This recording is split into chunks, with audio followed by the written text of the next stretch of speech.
Drowsy Maggie.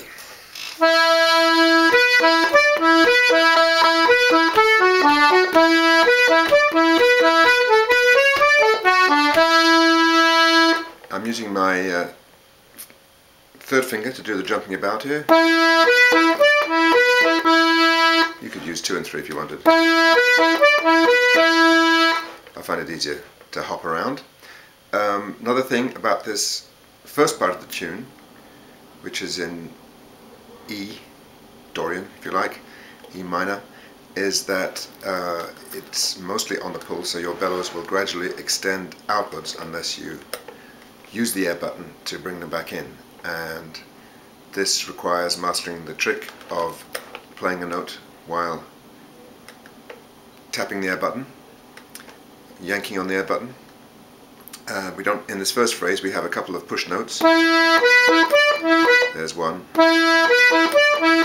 Good practice. You need a bit of clutch control there because you want to make the D jump out, and so you are doing 3 things. You are increasing the bellows pressure, you're using the air button, and you're playing the note. You also get a push phrase.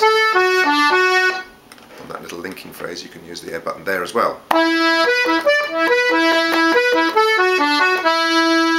Good, so far so good. The next thing we need to decide is what to do about this little bit. That's what you'll see written, unless a decoration is marked. An 8th note E, followed by a quarter note E, or a quaver followed by a crotchet. If you play it like that, it'll tend to sound lame, a bit lame.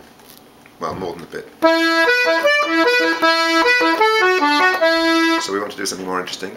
It would be better, I think, to play 3 E's rather than 2, and you can use your first finger for that. Pay attention to the rhythm, don't make it too staccato, don't make it jump out like that. Hardly lift the button.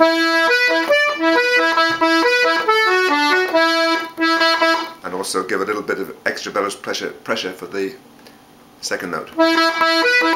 Da ya da. I prefer to use 2 fingers most of the time.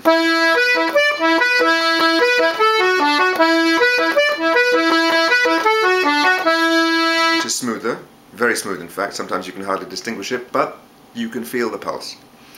Another thing you can do is use 1 finger and miss out one of the articulations, but not the first one.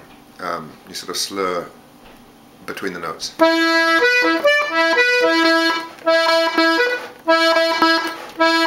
Sorry, it goes like this. Da ya ta. You sound the second note by bellows pressure, and you sound the third with a little articulation. Okay, let's try that whole phrase.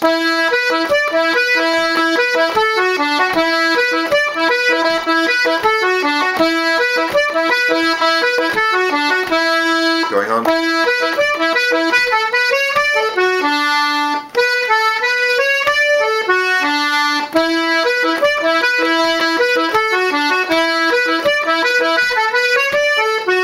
Shift your second finger.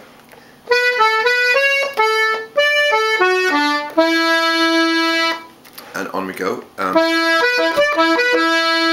sometimes play that like a long B, long 3 Bs, to replace, and sometimes I put a grace note in as well, which makes it kind of a fake roll, which I prefer to the classic 5-note roll, which I don't like, in most situations anyway. So let's play the whole first part. Then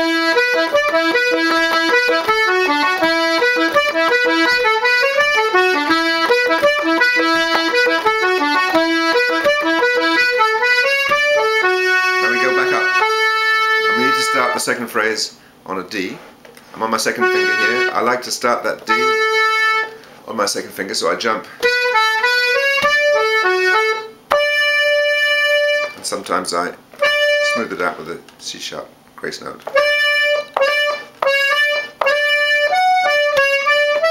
Climb up, climb down.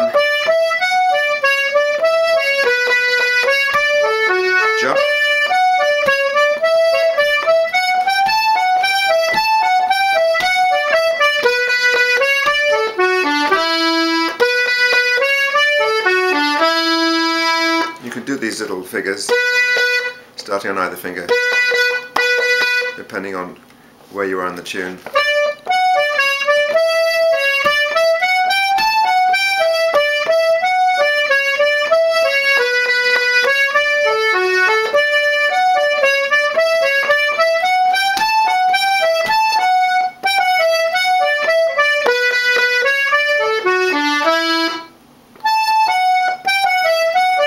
Slide across to make a little triplet G, F sharp E, instead of G, E.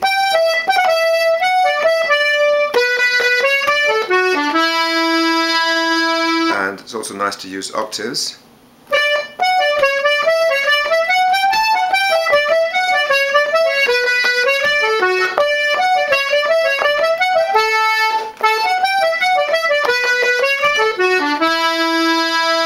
While I think about it, another nice variation you can do in the first phrase, you can invert it and play the D lower.